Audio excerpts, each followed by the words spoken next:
videos on mathematics. This time I'm trying to prepare a proper explanations for this exercise on the quadratic equations and functions. Right? I hope you find this useful to your study. Right? So just like to recap on first question. Typically, we are given two functions here, uh, which is one is quadratic, the other one is straight line equation. Now, the other thing we knew about these two functions is both of them is defined within all real numbers in this case, right? So our first task is to figure out what is the range for fx, right? Now, there are many ways to find out the range, but personally, I think that sketching out or using a visual representations of this function would be the best strategy. So here I'm going to show you how we can actually sketch this graph fx, right? So I might want to rewrite that functions once again, just to remind me what am I looking at in this case, right? Okay. Now some of my students might want to put your hand on completing the square method, just to figure out where is the minimum or maximum point. All right. Now in this case, we are expecting a maximum point because the coefficient of x squared is less than 0. Therefore, it must be a maximum. So where is that particular maximum point then? So let's try to complete the square for this. Okay. So now the usual way is to make sure we have this particular format here. Okay. Now I personally find it quite easy to make sure that the coefficient of x squared is always um, maintained at 1. So that's one of the reasons why we factorize the negative out. And then I purposely organize it in the ascending order format in this case. And then once you have done these factorizations, do check one more time. If you try to expand it mentally and then just try to check whether it's the same as the original expression. So just quickly flip through and see whether it is the same as the original. So in this case, I have already checked. Yeah, it is the same. So if you're satisfied, then we can proceed on to the next step, right? So once we go through the next step, we will have, just to recap on completing the square form. So we have this strategy here.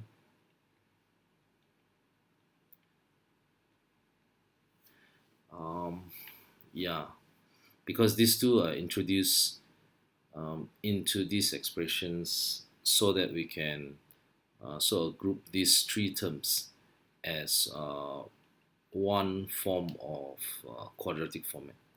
Right? Now let's see what do we have here. Okay, I'm going to go through step by step here. So we have x squared minus 2x plus negative 1 squared. Alright, now this one is negative 1 squared also. Right. Now bear in mind at this point, try not to expand this negative 1. It will be much more easier just to write in this format. Just copy negative 1 over here. Then we have the first sections of completing the square form. And then from here we have, let me see, there's actually negative 1. And then we can try to expand it out. So we have a 2 minus 2x minus 1 squared. Right. So from here onward, we will know that the maximum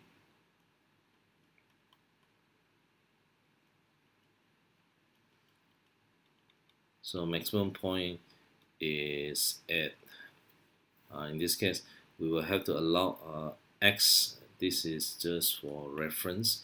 Usually we would let this equal to 0, where it lead to x equal to 1. And then from there, we can conclude the maximum point as 1. And then the y coordinate for the maximum point is 2. Now, of course, along the way, if you like to practice how to sketch a graph, you might want to figure out what is the y-intercept and then x-intercept, just to recap, right?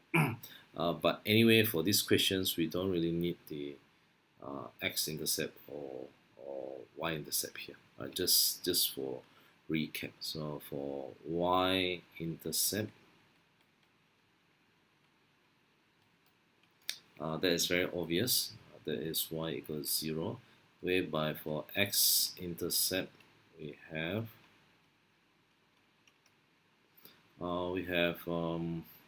x.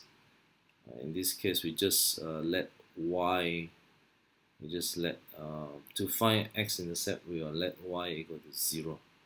Okay, by letting y equal to 0, we will be able to find solutions for x in this case, which is either a 0 or 0. Let me see what do we have here. It should be 0.5. That's correct. So it should be 0.5 here. Right.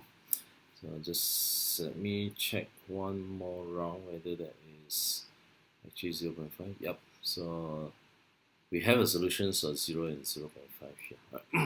Now at this point, we will be ready to actually sketch the graph out in this case. So just let me sketch that out roughly.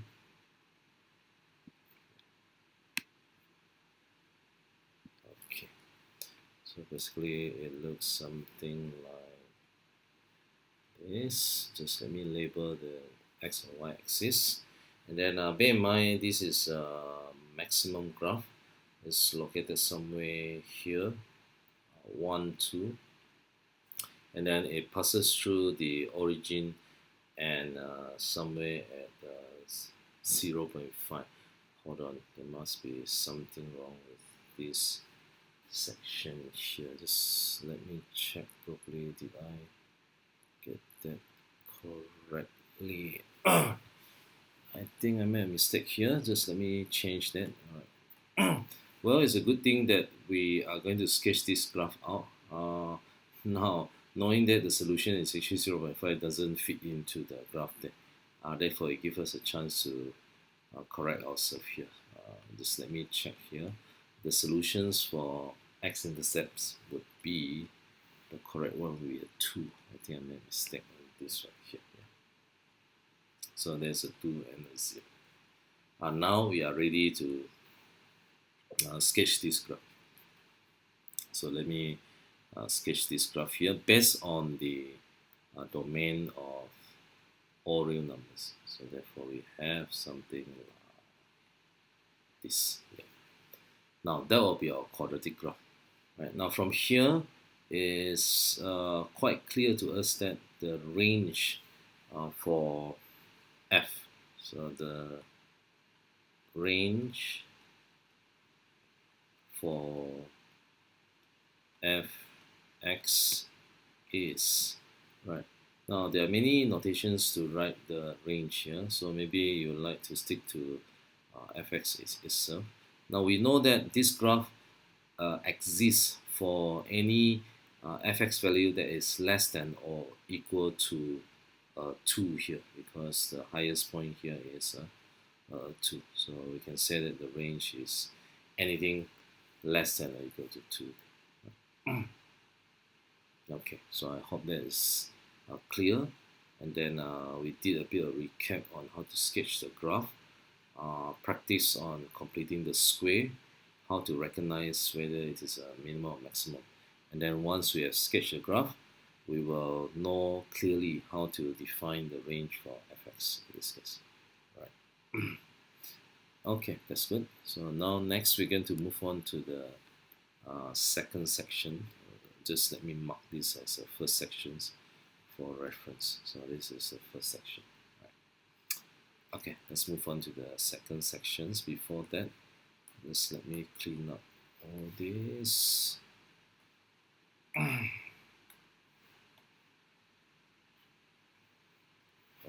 right. Take a while. Today is a bit slow. Okay, right. Now the second one.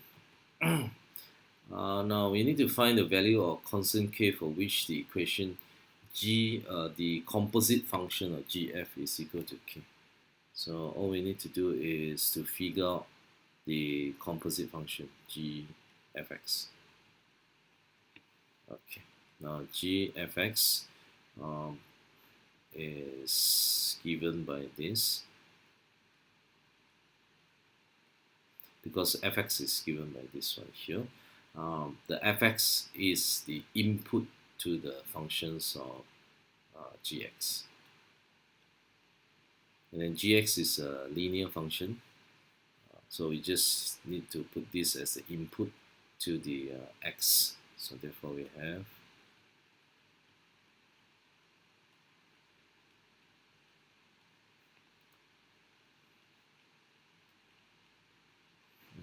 okay, so that's what we have.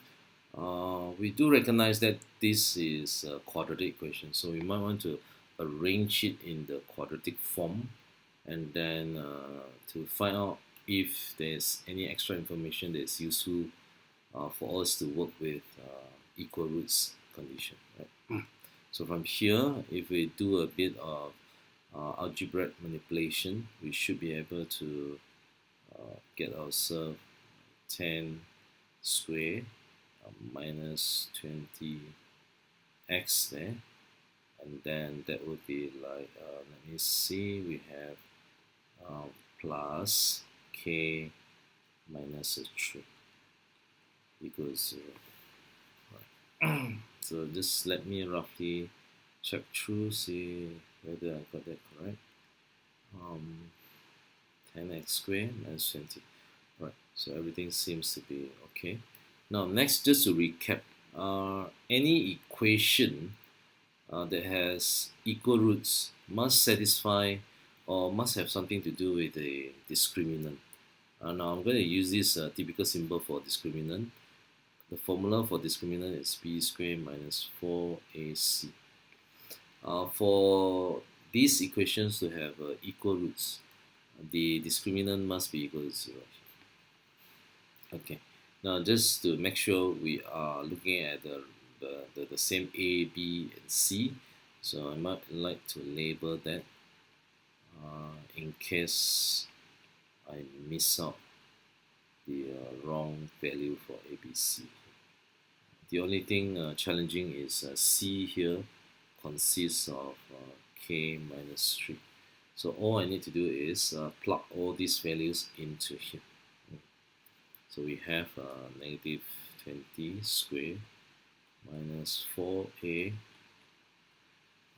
Is that a? Okay, that's a, and then c. Okay, so that will be equal to 0 here. So in this case, if I try to simplify all this, okay, just let me see here. We have 4,400 is 10. Now therefore in this case, if I were to solve it very quickly, right, so the k must be equal to 13. Right. So that is the value of the constant k that would give us, that will satisfy these equations and produce two equal real roots in this case, since the domain stated refer to all real numbers. Okay, so do pay attention to the usage of discriminant here. Right? Okay, so that's it for our first question. Right? So let's move on to the second one now.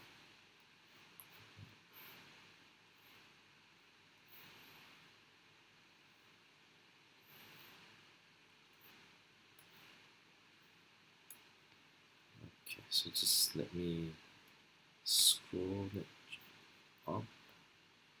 Okay, this is our second question. Okay, always read through the question.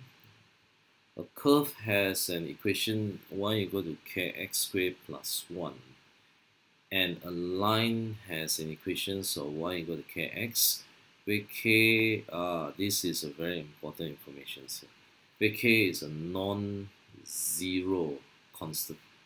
Non-zero constant. Right. So the first one, we are trying to find a set of values of k for which the curve and the line have no common points. Now, most of the time in the exam, whenever you come across this keyword here, set of values, you would expect to get an inequalities most of the time, right? Or maybe a few values of k in this case, right? And then they also mention no common points.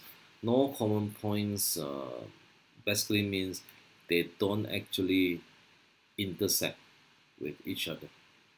From another perspective, we can say that there is no real roots. Okay, so here I just write it down. No common point. In this case, it actually refer to okay, it does not move very fast. Okay, now no common point refer to no intersection. Right. So no intersection. No intersections between the um, two equations in this case. And then that also means no real solutions. Let me add on one more information here. Sometimes we may say that no real solutions or no real roots. That's how we relate these informations to discriminant. Now, one thing you must know at this point of time, the discriminant b squared minus 4ac must be less than 0. Okay. All right. Now, how am I going to get the discriminant? That is the main major step that we need to carry out. Right? In order to get the b squared minus 4ac, the first step would be we are going to equate. We're going to equate this curve with this straight line here. So therefore, we have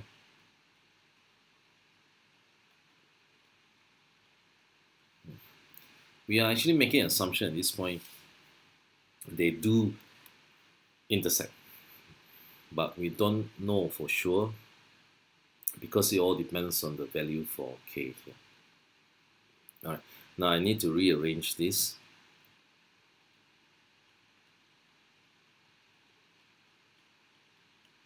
All right, now from here you would recognize the a as k, b as negative k, and c is equal to 1. Right. So once you're ready with all these values, we are going to substitute into these conditions here. Therefore, we have a negative k squared minus 4a c should be less than 0. Okay, should be less than 0. We will get 4k less than 0. All right, now some of you who is very good with algebra, most probably you would by heart the solutions for this inequality where it says less than 0. You will straight away state that this is the k actually lie between 0 and 4. And then I will say, yes, well done. If you recognize that algebraic solutions to this inequality. Now, for those who are not very familiar with this, it might be better to sketch out this graph. We are talking about this particular graph here, f k equal to k minus 4. Sketch out this graph. Right now, if I were to sketch this out, it should be quite direct. But in this case, there's a bit of different notations that you should be using. In this case, I will say fk. This part will be k there. It is quite obvious in this case how the shape for this graph would actually look like. It's a quadratic graph. It is a convex curve passing through 0 and 4 here. So I can sketch this graph in this case. So let me just sketch that graph in this sense. Let's see whether okay. So the graph would look something like this. And then in this case, we are interested since the inequality refer to anything less than 0. So we are basically interested in the value of x where the curve actually appear below the k-axis here. So what would be the value of k where in this case it will produce a curve below the k-axis? Now that is the main thing you need to answer in this case. So therefore we found that in order for me to have a curve below the k-axis, the value for my k must be greater than 0 and then less than 4 then. So it's between 0 and 4 in this case. Now that will be the answer for the first question, right? So again, is the applications of discriminant. Right? All right, now second one. Right, now let me clear everything. All right, now before I clear off, just let me read through the question one more time to see any sections that I might need it again. All right, now second question state the value of k for which the line is tangent to the curve. And for this case, find the coordinate of the point where the line touches the curve. All right. So basically, since they are saying tangent meaning that both the curve is meeting at one point. Right. So just let me clear this one more round. I'm going to make some reminder or notes here. Just let me clean up the workspace there. All right, now second one. Now tangent. Right. Basically, tangent in this case referring to one intersection. They only intersect at one point, and then this also refer to one solution, or you can say two equal real roots. Two equal real roots. Yeah, right. So because of this concept here, we knew that the discriminant b squared minus 4ac must be equal to 0. Now we have worked out the quadratic equations previously, so I just write this one down as a reference one more time so that we don't need to work that out one more round in this case. So I will say that it's actually kx squared minus kx plus 1 equal to 0. That is the solutions for this quadratic equation. And then I'm going to put all the, again, label your A. In this case is k, B is negative k, C is 1, just as a reminder that sometimes I might accidentally substitute the wrong value in this case. Right. Okay, once you're satisfied with this, we're going to plug this one in. So we have negative k squared minus 4a c. Now again, it's pretty obvious. We can solve this quite easily. Just let me write it down first. So we found that k is either equal to 0 or equal to 4. So there are two solutions for k here, right? But anyway, if you do recall, it says that k must be a non-zero constant because k is a non-zero, cannot be equal to 0 based on the requirement of the question. Therefore, k must be equal to 4. So there's only one solution for k in this case. Once we knew the solutions for k, we are going to find out where is the intersection. There's only one intersection point here. So we're going to find out this particular intersection point, right? by putting the k equal to 4 back into these equations here, right? So let's look at this. Well, once we substitute this into equation 1, we will have 4 so 4x 4x plus 1 equal to 0. That's what we have in this case. But anyway, if you read through the question, it says find the coordinates of the point where the line touches the curve. So we might expect more than one tangent, maybe, or more than one intersection point. Okay. So let's try to solve this. Okay, let me see. In this case, we will have, in this case, what do we have here? Okay, so that is actually a negative 4. We would be able to find out, let me see, is that a good answers to this? K plus 1. So therefore, if you solve this, then that will be quite obvious. You will find that this is 2x minus 1 squared. Okay, just let me check through whether I got that correct. Yeah, correct, right? So 2x minus 1. Therefore, we have 2x equal to 1. X is equal to 0.5. Okay. All right. So even though we are quite confused with the wording that they're using, but we are quite lucky in this case.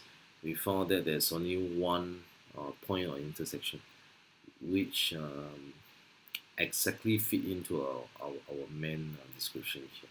So tangent usually refer to one intersection. Of course, in terms of description of solutions, we call that one solutions. In terms of roots, because the two roots are the same, so we still treat it as same root, I would say. Okay, so since the x is equal to 0.5, then we can figure out what is the y in this case. So we can either substitute back into here or here. Both of them would yield the same result. In this case, if you substitute that back, you will get y equal to 2 then. So just let me check that out. 1 and 1, that is 2, yes, correct. So therefore, the coordinate of the point where the line touches the curve. So that coordinate, so the tangent or the point of intersection is 0.5 or 2. Okay, so I hope you are clear with question 2. Right? Okay, so let's move on to the next one. In this case, just let me clear the workspace.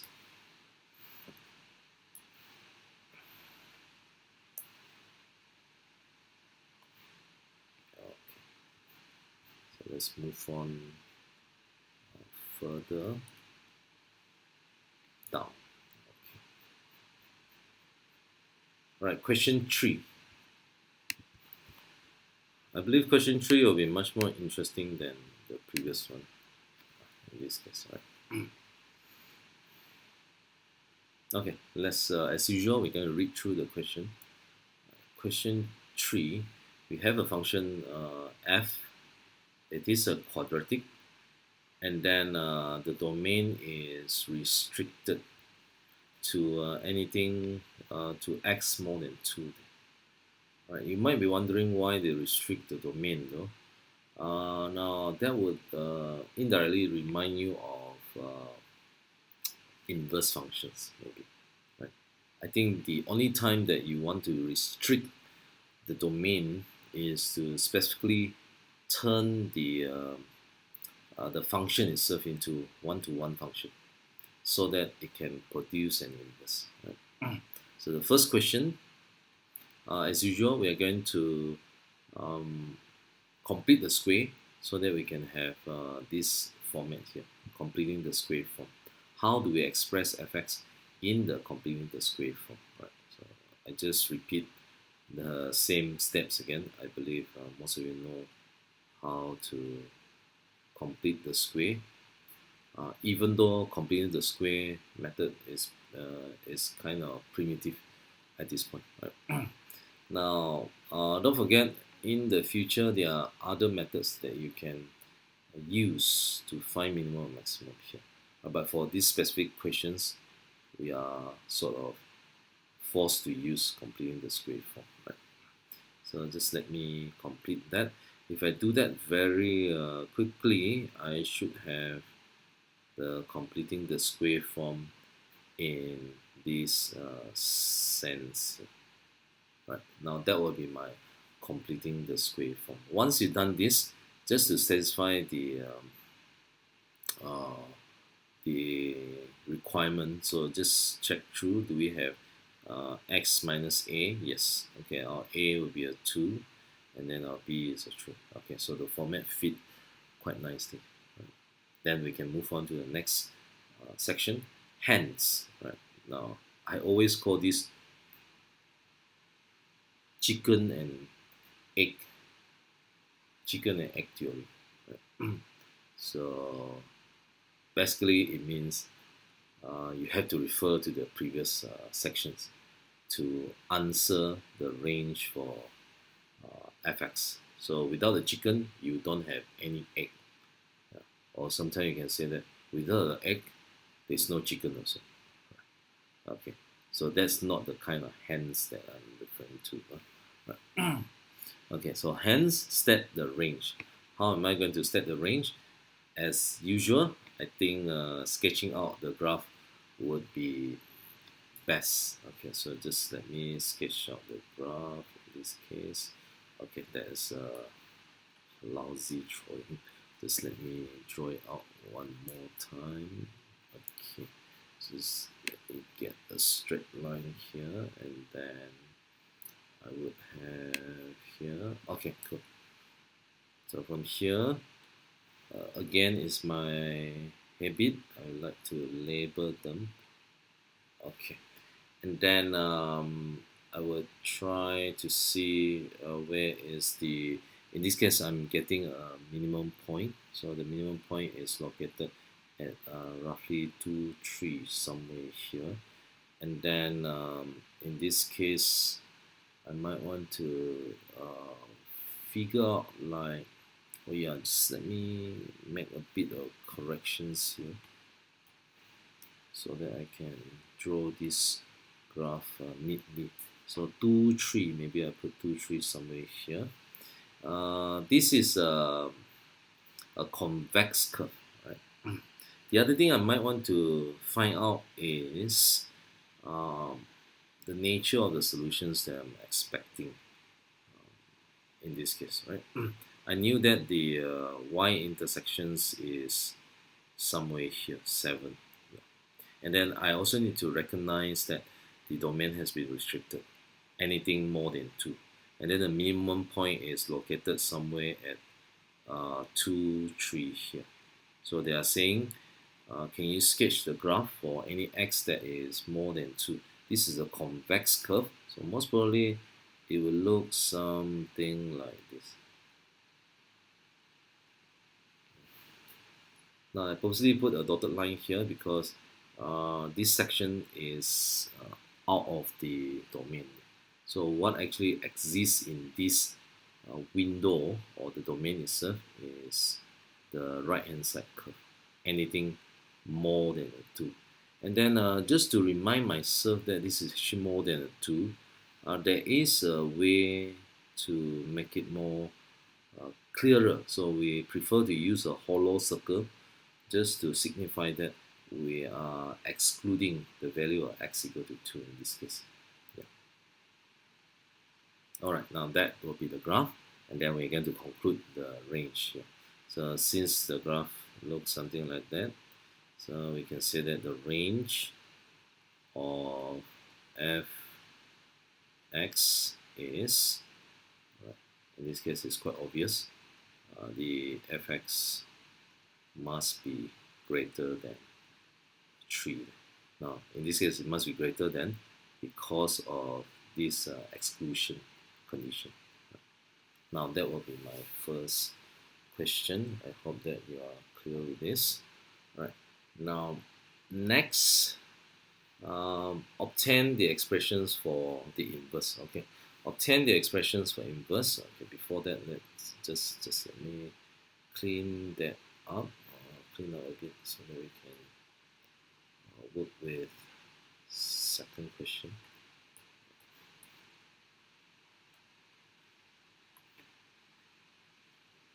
Okay, right. Now second one.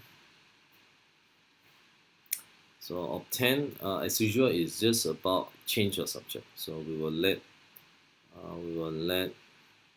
y equal to the completing the square form that we have worked out previously, and then don't forget our range for this is greater than 3 because we will need to use that later. So in this case, we will have x equal to, if you rearrange that, and then we should have let me see, it should be a 2 plus. So we have y minus 3 square root, and then plus a 2. Yeah, I need to make a remark here. Originally it is plus or minus. Yeah, originally it is plus or minus. If you square root, so that it will not be very rude if you don't actually put the plus or minus. But in this case, we cannot have plus or minus because we are having a one-to-one function. So one-to-one functions, you cannot have two pairs of x here. So it must be 1. So which one are we looking at in this case? Okay. Now it's quite obvious, since the range is anything more than 3, it means that your y is anything more than 3. So therefore your square root sections usually will produce a positive value. You can see that your x are all, these are all your x. Your x are all positive. These are all positive. So therefore, we will conclude the inverse function in this case as, so the inverse functions for fx is x minus 3 plus a 2. Or sometimes I prefer to write the 2 in front. It's just my bad habit. Okay, do this way.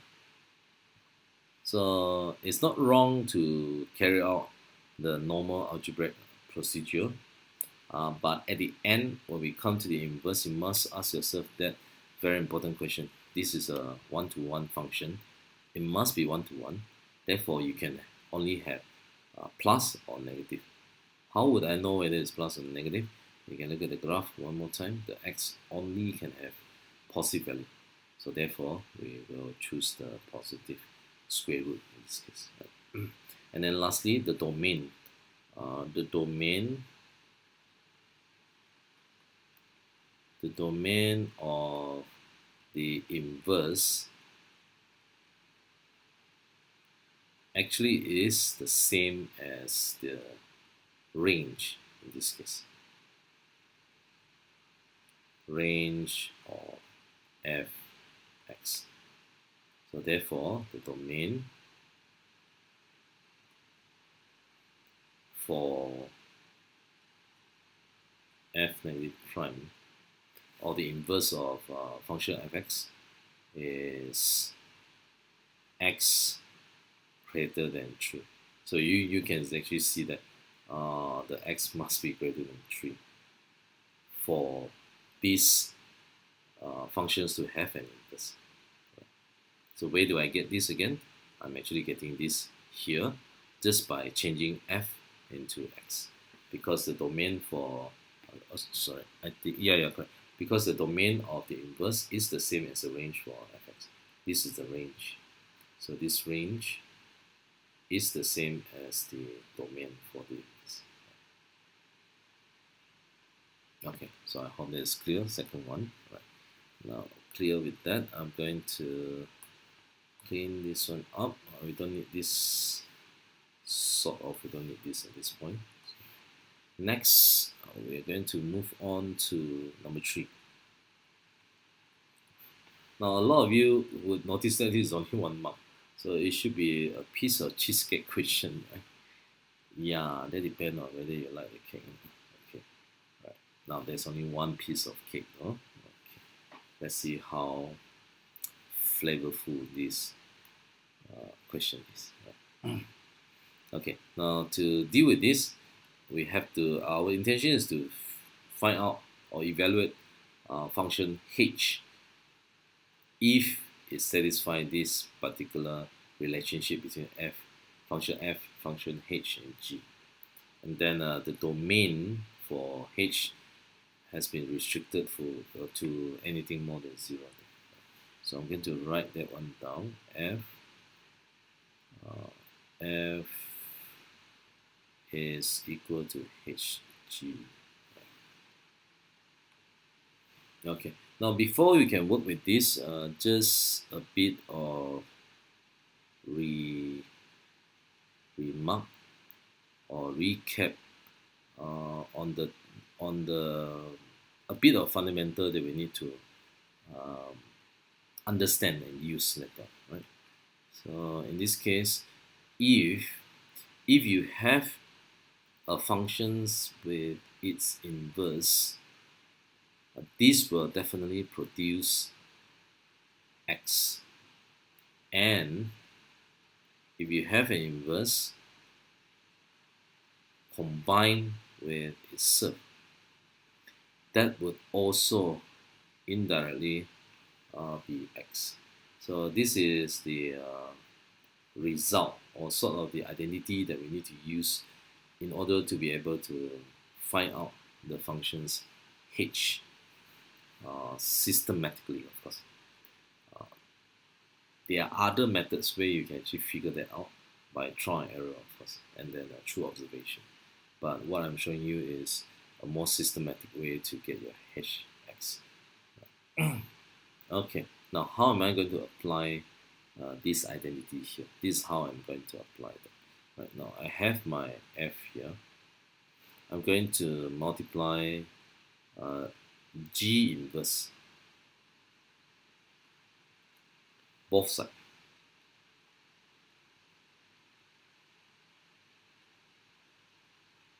Now, a word or reminder is the order of where you introduce the inverse is very important. If you introduce it at the back, then both sides of the equation must have the same order where you introduce the inverse function of g. Right. And then again, you may ask yourself, why do I want to introduce this inverse function g? The purpose is to actually get rid of the g's. Is to actually get rid of g. So by using this identity, we found that we have this one here. So we have f g inverse x is equal to. Now you can see that G inverse would give us x, so therefore we have hash x. Therefore, hash x is simply the composite functions of G inverse and fx. And then G inverse, we can work that out quite directly. So I just work that out directly for you. In this case, it must be x plus 2. Okay, so once we knew this, all we need to do is put this as an input to function fx. So therefore we have, let me see which fx am I going to use there. Okay, now I think I will use, let me see, I think I will use the completing the square form. It's much more easier. So by using the completing the square form, just to rewrite the function fx one more time at the side here, so that we can recognize that if I recall correctly, it should be this one here. So I'm going to use the completing the square form. It's easier because I recognize that as a 2, so they might cancel out each other. In this case, all I need to do is put this x plus 2 and then minus a 2 here. Close the bracket and then plus a 3. So from here, I found that my function hash x is given by this. And then the domain, you might want to write down, in this case, just a completion of definition of function.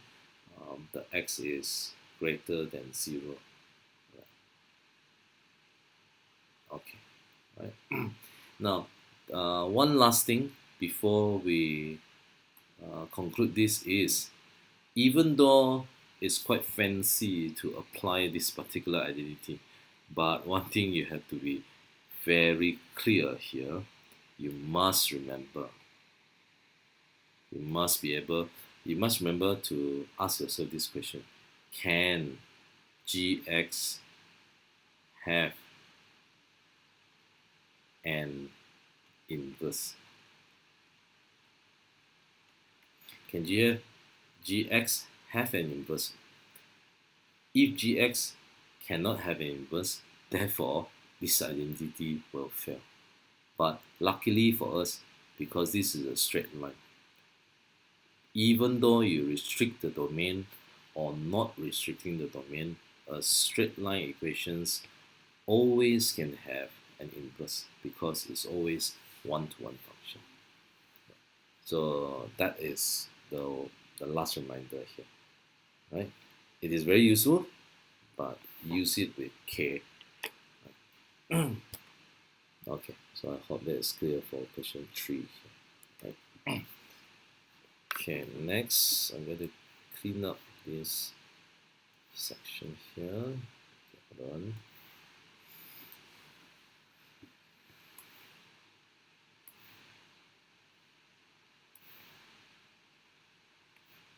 Okay, so let's move on to question 4. I try my best to finish all the questions within this time frame. Right? Okay, question 4. There are many methods to do this. Okay, one of the suggestion would be here. You might want to consider using this method here for first question. Since this equation has roots of -3 and 5, or it actually means the solutions for these quadratic equations are -3 and 5. Okay, so for this, we can actually write down, okay, because the roots are -3 and 5. Therefore, we can say that x plus 3 and x minus 5 are the factors for these quadratic equations. Okay. So if these quadratic equations can be written as fx, for instance, then we can describe this quadratic equation as x plus 3 x minus 5. And then, of course, through expansion, you found that this is x squared minus 2x minus 15. So by comparison, you can see that the original fx was written as x plus px plus q. So through comparison, we can conclude that the p is equal to -2, q is equal to -5. Right, now a word of precaution here. You can only use this simplified factor method if the coefficients of x squared is a 1. If the coefficient of x squared is not 1, then you have to do some modifications to how you rewrite your factor in this case. Now, the much more safer way to answer this using factor method is actually here. The more appropriate method, and this is the simple form.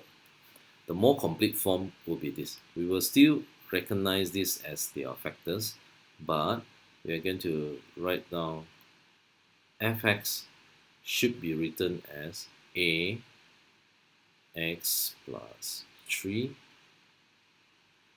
x minus 5. This would be a more complete form for using factors method. So by expansion, you found that this is what we have.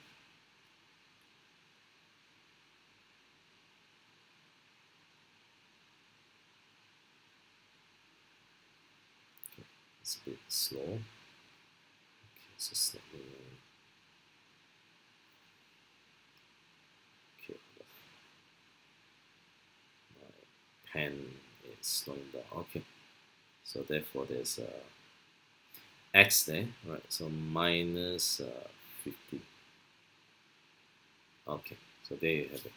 And then the same thing, we have the original fx. So original fx is given by x squared plus px plus q. So again, by comparison, we can conclude that a is actually equal to 1. The coefficient of x squared is equal to 1. And then p is -2a, which is actually -2. And then your q would be, oh yeah, I forgot there's a a also. So your q is also -15. Now this is the more complete way of writing the quadratic equations in terms of its factors. So don't forget to include a constant in front, even though the coefficient of x squared is a 1. So this is a more complete format of your factors. Right? All right. Now that is one solution there. Now next I'm going to show you there are other ways to do it. Okay. For someone would which have a different idea in this case, right? So we can also do it differently in this case as well. It's the first question. Okay, still the first one, but using a different methods here. Now, recognizing these are roots, so therefore it must be the solution. It must be the solutions to x squared plus px q equals 0. Solutions to this are -3 and a 5. Now, because there are solutions, therefore it must satisfy this equation. So you can actually substitute that into this particular equation, and then of course do a bit of algebraic manipulation. Then you would be able to obtain your first equation. And then we get to repeat the same step for solutions of 5. So you get, let me see, you have 25 here, so I'll just simplify the whole thing. Yeah, maybe I'll just rewrite that so that you don't confuse. So that is 5 squared, 5p plus q equal to 0. And then by rearranging, I will get -25 here. So that will be our second equation. So solving this, solve 1 and 2. Okay, if you trust me, in this case, for sure you will get p equal to -2. Just let me check. 8. So is it 8? Is it 2? Yeah, correct. So this one, if we add up, so that will be -6. Yeah, correct. So p is equal to -2, and then q will be -15. All right. So this is another way of getting the solutions for p and q. Right? Okay. Let's move on to the next one. Just let me clean that up. Okay. All right. So second one. Now using this value of p and q, so I have already found my p and q. I just rewrite that. -2, and then q is equal to -15. Using these two value of p and q, find the value of constant r for which the equation has equal roots. Now you can see that equal roots again remind us of discriminant equal to 0. Now before that, I'm going to rewrite this equation. -2x minus 15 plus r equal to 0.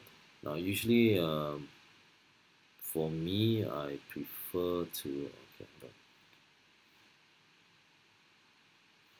for me I prefer to rewrite the format so that it looks something like this. Maybe it's easier to manipulate the algebra later.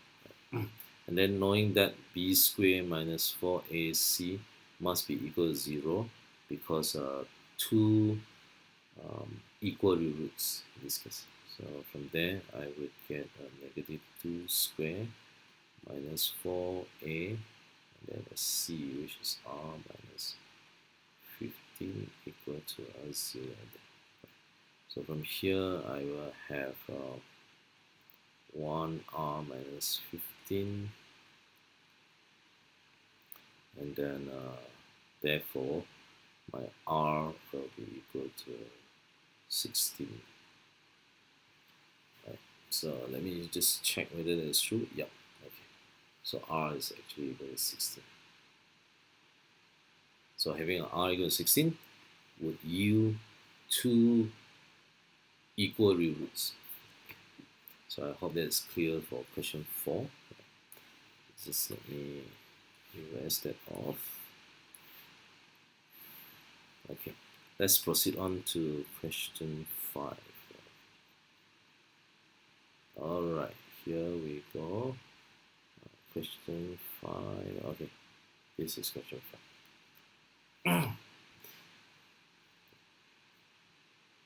Now the same methods apply here. You can see that the domain given are all real numbers, and then we are quite lucky in this case because both the functions are linear. A, B are constants. These are the extra conditions given to us, so to help us to evaluate A and B. So all we need to do is just use the information given. So the first question, given f, the composite functions of f produce a 10. So let's try that out. That will be 6 plus a in this case, equal to a 10. And then that would be, so just do it slowly here, equal to a 10. So 4a, in this case I will be able to get 4a negative 8 then, which would produce a equal to negative 2. Just let me check one more time in case I got the evaluation wrong. 18 negative 8 by 2 negative 2. Yeah, correct, right? So there you have it. That's the first value of a. And then the inverse of g. Always check first. Don't just take it as it is. Check and ask yourself that very important question. Can g have an inverse? We knew that this is a straight line equation, so it would be able to have an inverse because it is a one-to-one functions. Alright, now I'm going to use the second information. Hopefully I will be able to obtain the value for b. Okay, now g inverse, yes. Some of you might want to obtain the g inverse and then slowly substitute in 2 to obtain the v. But here I'm going to show you another quicker way using this identity. Using that identity, g inverse would produce an x, and g inverse g x will produce an x. So using these two identities, either one of these, it will ease our evaluations on this section without evaluating the inverse for the functions gx in this case. So let's give that a try. G inverse of 2 is equal to 3. Now I'm not very keen with working on the inverse functions of g, so therefore I can actually introduce g in front of the inverse. So I'm going to introduce g. So when you introduce g here, this one will become g3.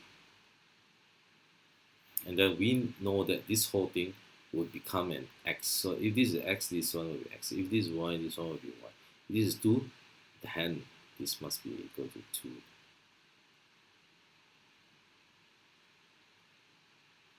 So we knew that g3 is equal to 2. So working with this is much more easier than working with the inverse. So g3 basically means b minus 6 is equal to 2. Therefore, b is equal to 8. And then case closed for first section. Okay, so I hope that is clear. I hope that you find this identity very useful in a lot of setting. Okay. Okay, next, just let me clean this up. Alright, okay, just let me clean this up. Alright, the Second sections will be quite straightforward in this case. The composite function of f g x. So composite function of f g x is basically gx here. We have already found the value for a and b. Okay, let me see whether I still remember the value for a. B is 8. Yeah. Okay, so I'm going to substitute this one here. Function of g is given by 8 minus 2x. So function of fx is given by 3x plus, also minus 2. Right. So in this case we have, let's work with gx first. So 8 minus 2x, there we have it. And then after that, this will become the input to the functions fx. Minus 2. And then here we will get 22 minus 6x. Okay, so that's the expressions for composite function fg. Now I hope these questions, everyone is clear on this. Right? Okay, so if you're ready, let's go to the last, I think it's the last question. Or maybe not. Can't remember how many questions I said. So this is not the last question. Okay. Okay, 6. Okay, 6. Now the first functions given as linear, domain are all real numbers. Second function is a rational function, gx.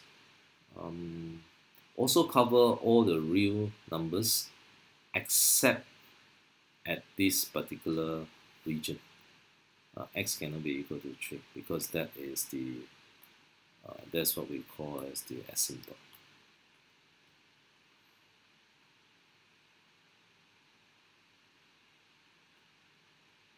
So we have one particular asymptote. Okay, let's look at number 1. Obtain expression in terms of x for the inverse of function f and the inverse function g, stating the value of x for which g inverse is not defined. G inverse is not defined. Okay. So the first one first. Working out the inverse. Okay. Working out the inverse shouldn't be a problem for fx. I think it's quite obvious in this case. Most of you will be able to work this out, which is actually y minus 5. So therefore, in this case, we can write the inverse function fx as half x minus 5. Okay. Right. Now the domain, even though they don't actually ask for that, the domain for these are all real numbers also. Because the range for these are all real numbers also. Okay. And then for the inverse g, for inverse g we have 8 minus 3, so therefore your x is 3 plus 8 over y. Okay, then we can write down g inverse is 3 plus 8 over x. Right.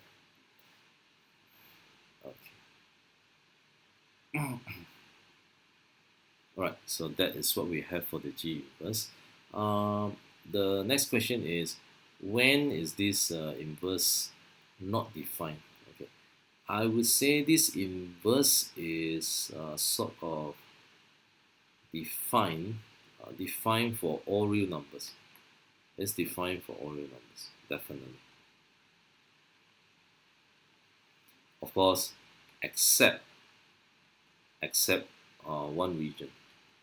X cannot be equal to 0 because 8 cannot be divided by 0. So there you have it. The inverse function of f, inverse function of g, and then the region where the inverse function of g is not defined. It's sort of like the black hole of the function. Okay, second one.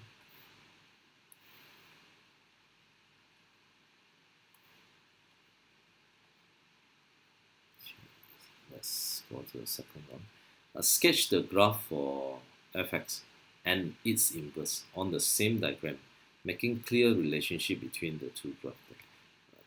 Now, this part require student understandings on sketching the graph, and then have a good geometrical understanding about the relationship between the function f and the inverse itself, right? So let's take a look at how to sketch this graph. So of course, let's get the axis on first. Okay, let me do some labeling here. Right now, first of all, I'm going to sketch this graph, which is somewhere here. Just let me see, negative 2.1 and a 5. So the graph for the original function fx would look something like this. Okay, just let me change the color a bit. Okay, so the functions would look like this, I would say. Yeah, definitely look like this. Now let me label this function. So this function is fx equal to 2x plus 5. Yeah, there we go. Right. And then next, I will have to have this mirror. Right? So this mirror would be somewhere here. Oh, hold on. Accidentally. Okay. So this mirror is somewhere here. Okay. And then the usual way to sketch this mirror correctly is, because this mirror is not part of the graph, so preferable we put a dotted line in this case. So just let me put a dotted line there. Yeah. And then this line is very special. We call that, just let me change the color a bit. This line has an equation y equal x. Therefore, in order to get the inverse for the fx, it's merely a reflections of the function fx about that straight line y equal to x. Just a rough sketch. Okay, just let me see whether I'm able to get that done there. So I will have something like, oops, sorry. Just let me get a different color. Okay, so it should look something like this. Roughly, let's say roughly. Okay, and then to complete the rest of the labeling, is very important. So at least I know where this graph is cutting the y-axis, and then the x-axis negative 2.5, and then the same thing here, you will have negative 2.5, and then this is where the 5 is located, and then lastly label this as the inverse function, which we have worked out as half x minus a 5. Okay, so there you go. That is the sketching for the function and its inverse. Right? So I hope, so making clear of the relationship. So the relationship is a reflection about y equal to x. It's sort of one types of transformation. Right? Okay. Now next, done. We are going to work out the last section now. So just let me clean this up. Okay, that eraser is just too small. Okay, just let me get a bigger one here. All right, now number 3. Okay, number 3. Okay, number 3. Given that the equation FG, where k is constant, has no solution. Okay, no solutions means discriminant is less than 0. Okay, so let's work with that. FG equal to phi minus kx. Okay. So the composite function of FG, so we have let me see here, we have 8 divided by x minus 3 here equal to phi minus kx.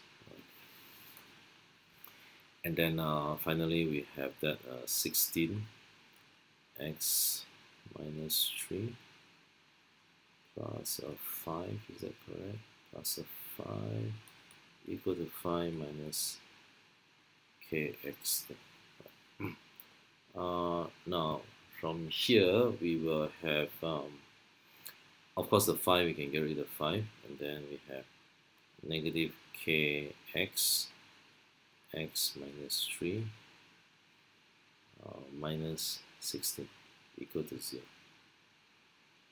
Okay, so from here we have negative kx squared, and then here we have plus 3k x minus 16 equal to 0. Equal to 0. Equal to 0, right? Okay, we are almost done. And then knowing that there's no solution, meaning that the discriminant must be less than 0. Okay.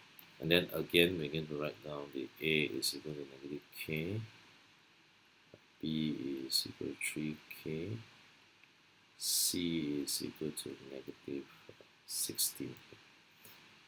So by through substitution, okay, we have 4a.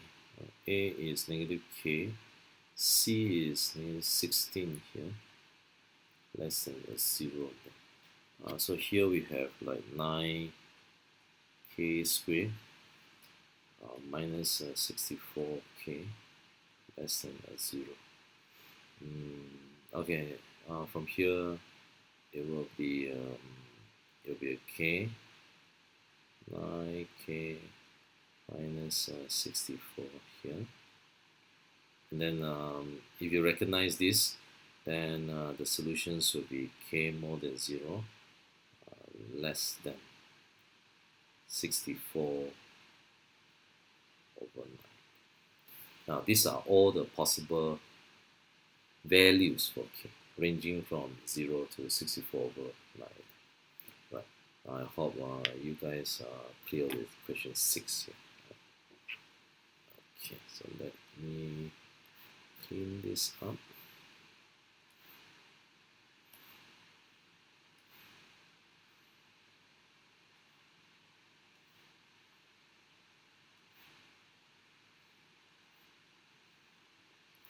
It's a bit slow.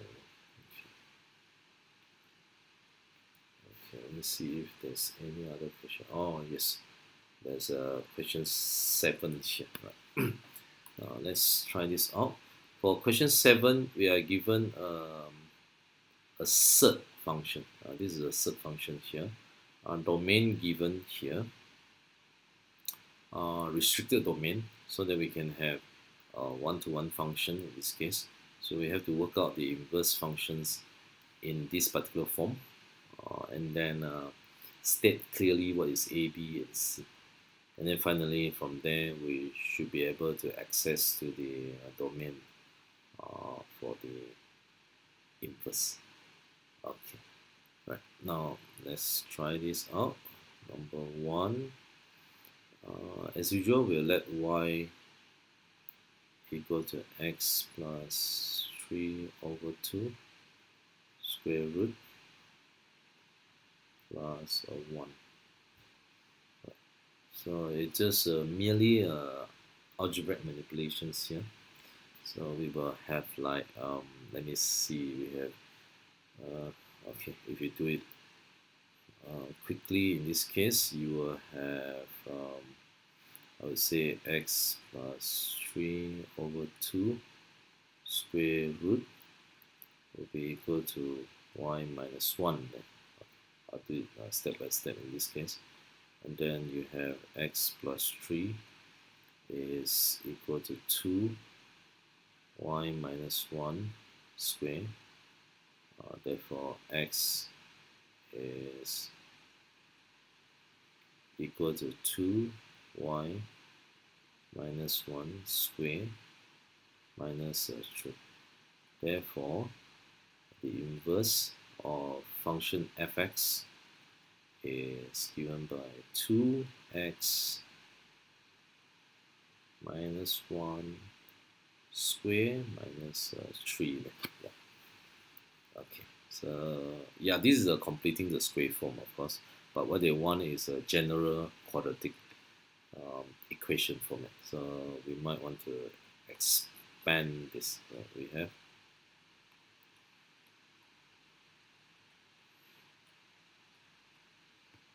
and then we have 2x squared minus 4x minus 1. From here, we can show clearly the A is 2, B is negative 4, and C is negative 4. Okay, that's the first section. Now the domain for this, the domain for the inverse, is right. Okay. Now the domain for the inverse is basically the range for that particular function. So I would say that is easier to see the domain of the inverse. Okay, the domain for the inverse, if we can sort of sketch out this graph. If you can't sketch out the graph, you can sort of make some approximated judgment, I would say, right? Because they restricted the domains for x anything greater than negative 3. So if you have anything greater than negative 3, you can imagine this square root number is getting larger and larger eventually.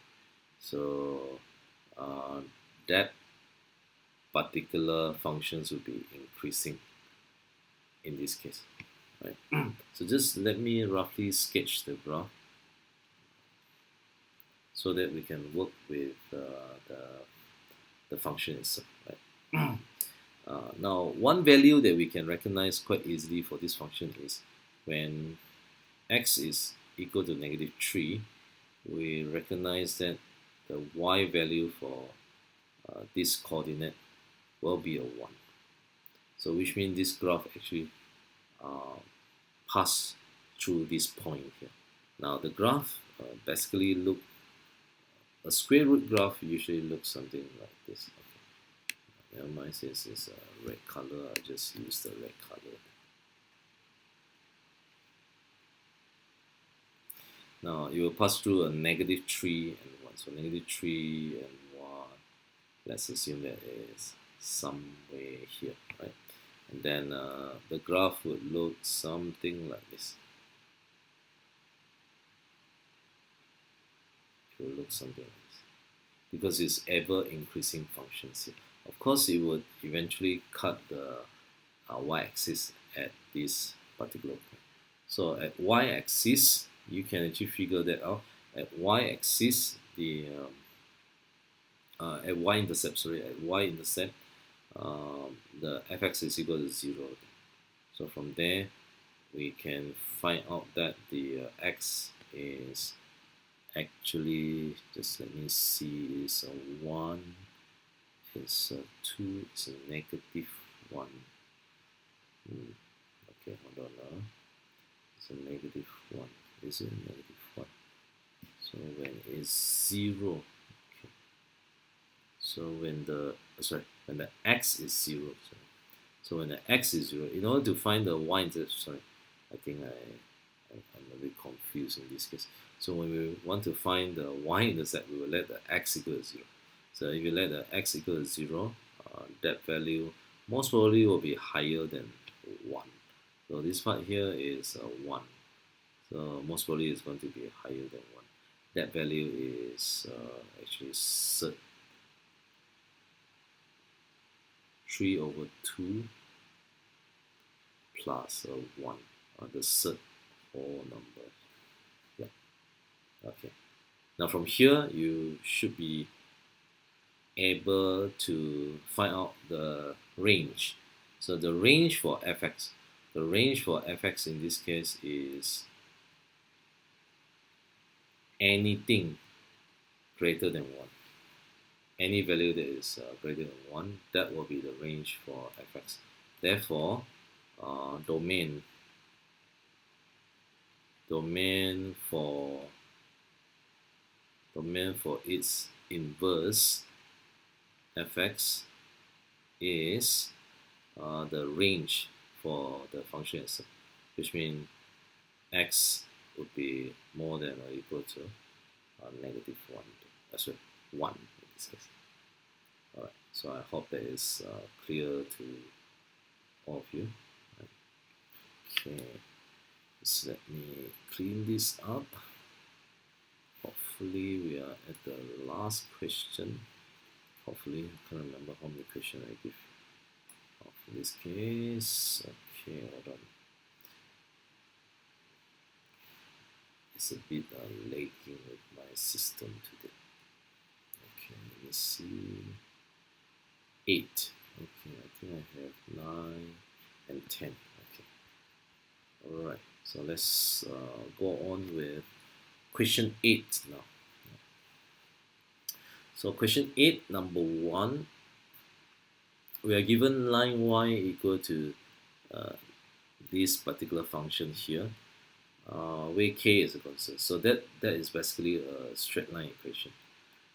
It's a tangent to this particular curve at that particular point. So both of these, the curve and the straight line, meet at one point. And then we are going to figure out the value for k. So again, the keyword here is tangent. We have to manipulate or we have to play around with the discriminant. B squared minus 4ac equal to 0 here. Right? So before that, we're going to equate these two, the curve and the straight line equation. So we have 4y. So 4y. So that is our y here. 4y is equal to x squared. 4y equal to x squared. Okay, so that should be correct in this case. So if you try to arrange this, right, you will get 4x plus 4k squared equal to kx squared. And then if you rearrange it in the quadratic form, we have negative 4x plus, sorry, did I? Oh, sorry, it's supposed to be minus, not plus. Okay, so minus 4k squared equal to 0. Okay, there you have it. Again, label your A, K, B, negative 4, and C equal to negative 4 k squared. Yeah. And then after that, we know that the discriminant B squared minus 4ac must be equal to 0 because it's tangent. Okay, so in this case, we have K, C equal to 0. Right. That will be a 4 okay, plus, so plus a 4k cube equal to 0. I might want to check if I got everything correct in this case. Did I put in anything wrong? Like k is correct. C is here. Yep. Okay. So that's what I have. Eventually, I found that my k is actually a -1. Right now, that will be the value for k. First one, right? So I hope that is clear. Once we have found the value for k, next we can substitute. We can substitute uh, this value of k back into equation number 1. Right. So we're going to substitute that for second question. Therefore, since it's -1, so we have negative x squared, negative 4x, and then that is -4 equal to 0. Um, I'm not very keen to work with negative, so therefore I'm going to change it to positive here. And then factorization indicate that we have this format, and then therefore we can conclude x is equal to -2. Knowing the coordinate for this point intersection is -2, we can substitute this one back to either one of this. So maybe in this case it's easier to substitute into this equation, right? So that will be 1. Therefore, the y is equal to 1. Yeah, it's quite obvious in this case, 4 or 1. Therefore, the coordinate of the intersection is -2 and a 1. Alright, so I hope that is clear here. Next, I'm going to erase everything. Okay. Then we are almost there. We still have 2 more questions to do. That is very interesting. Okay. Next. Okay, question 9. Alright, question 9, let's see. A function is defined as a rational function in this case for a restricted domain for value greater than 1 here. We need to find the expression for this. Okay, now this part here, yeah, in your upcoming exam, I don't think it will be covered here because this part is differentiation. For some of you who have done IGCSE differentiation, so I hope that you still remember how to differentiate this. For this case, I just recap this section. So f prime is a differentiation subject. In order to differentiate this, it's always best to rewrite this format in this form, in the index form. And then to differentiate this, differentiate, and I'm using a different notation. Alright, now to differentiate this, or dy dx this, we will get 15 in this case. We will get 15 minus 2. Right. Now that will be the expressions for number 1. Right. You might want to go back and recap on this. Second one, determine with a reason whether f is an increasing function, a decreasing function, or neither. Right. Now in this case, we can check. So we can check its first derivative. Its first derivative is 15 over 1 minus 3x squared. Now we notice that this is always greater than, I would say it would always be greater than 0, because this is always positive. And then based on the restricted domain, this would always be greater than 0. Since this is greater than 0, the first derivative suggests that it will be greater than 0. And then this represents gradient. First derivative represents gradient.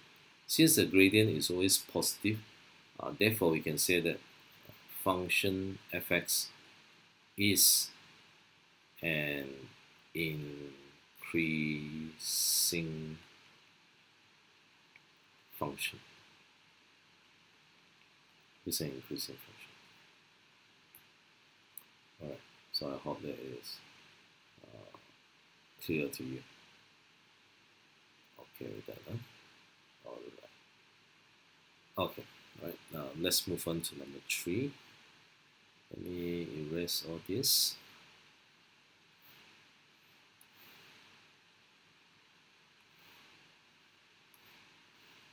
Okay, number 3. Right, now produce the expression for the inverse. We've done that so many times before, so here I just do this very quickly.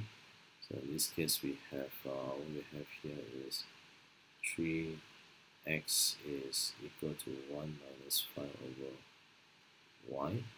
So x is equal to 1/3 5 over 3y. And then we can write the inverse as 1/3 minus 5 over 3x. Okay, now that would be our inverse function. Now the challenging part is to state its domain and the range there. So here in both sketching or graph, if you're not very familiar to sketch this graph, that's fine. You can look at how I sketch it. Right? Maybe I would like to change the color a bit. So let's get this something like this. Hopefully I get this correctly. Now I'm trying to sketch the function fx so that it's easier for me to obtain the domain and the range for the inverse here. Knowing that the x is greater than 1, so they have restricted the domain to be anything more than or equal to 1 here. So you can try substitute x equal to 1. So when x is equal to 1 there, then your y is actually negative 2.5.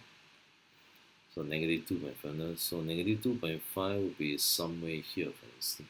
And then this function is ever increasing. We have found that from the second section. Is ever increasing. Its gradient is always increasing. Since it's increasing, right, most probably it's going to cut the x-axis. So we will have x-intercept here. For x-intercept, is it possible to have x-intercept? That is another question there. But typically for rational functions, we have to be very careful with this. There is always the that particular asymptote. So one of the asymptote is, one way to look for the asymptote is to let 1 minus 3x equal to 0. So the asymptote is located at this line here, which is 1/3. So let's assume that 1/3 is somewhere here. So this is actually the asymptote. But doesn't matter in this case because the domain has been restricted to anything more than 1. So we don't really need to worry about the asymptote here. And then this function is ever increasing, okay, ever increasing. And then you're wondering whether you will cut the x-axis or not. So you can let your y equal to 0 here, which you will find that is impossible, okay? Because as x is approaching infinity, it will be 0. So these functions basically look something like this. Just let me sketch the graph, it has a positive gradient all the way. So the function looks something like this. So from here, we can state that function fx has a domain here.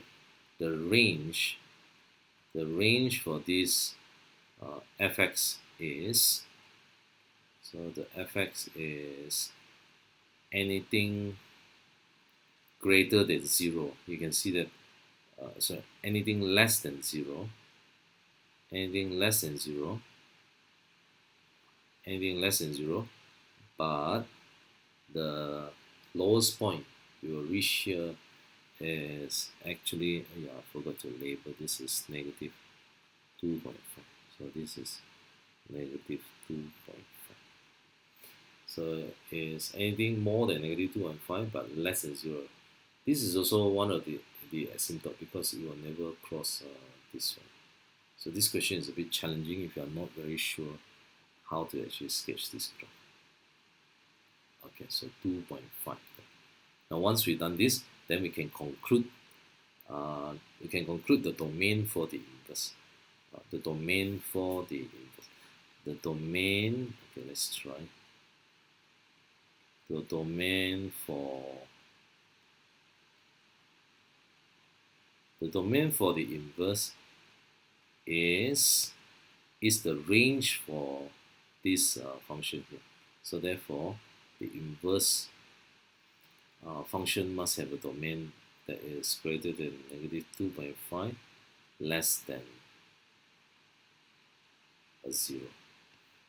Okay, whereby the range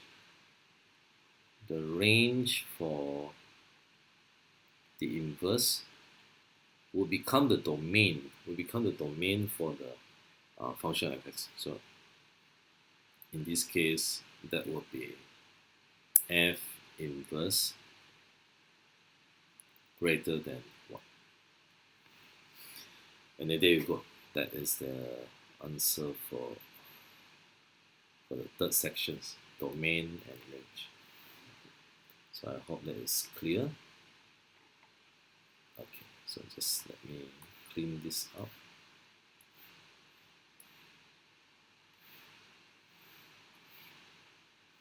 And then I believe that will be our last questions for today. Okay, is that correct? Yeah, correct. Okay, question 10. Let's finish this one here. Okay, so we have a straight line, and this straight line is the tangent to the curve here at this point. So look very similar to the previous question. So I'll just walk through the same similar methods here. We will equate both y together. So we have mx plus 14 equal to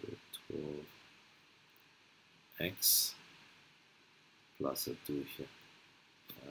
And then from this point of time, maybe it's easier to get rid of the denominator. So we have x minus 2x minus 12 equal to a 0 here. And then rearrange that so that we can have the general format of quadratic equation. So we have 12x minus 12 equal to 0. Okay, now next is a tangent. Right, now we know that tangent is referring to this discriminant equal to 0. So b squared minus 4ac equal to 0. Now, yeah, make it a habit. A is m, b is 12, and c is negative 12. Right. And then we're going to substitute that into the discriminant. So we have 12 squared minus 4m, and then the c is negative 12 equal to 0. So from here we have 12, 3, therefore m is equal to a 3. Yeah. Let me see whether that is actually equal to 3. 3, oh sorry, it's negative 3. Okay, so m is equal to negative 3. Once we have found this, we can find out the coordinate p by substitute this value m back into this quadratic equation. So we have negative 3x squared plus 12x minus 12 equal to 0. Then maybe a bit of simplifications will make the trick. In this case, we have here, we have the 4 equals 0, x minus 2 squared. Therefore, x is equal to. By having x equal to 2, we can substitute this back into here, much more better or easier in this case. That would yield a y equal to 8. Therefore, the coordinate for P is 2, 8. That concludes our sections today. I hope this is very useful to all your revision. Alright, until next time, if you like this video, help me to subscribe and then press the notifications bell so that you can receive an update to any new videos I will produce in the future. Alright, thank you very much.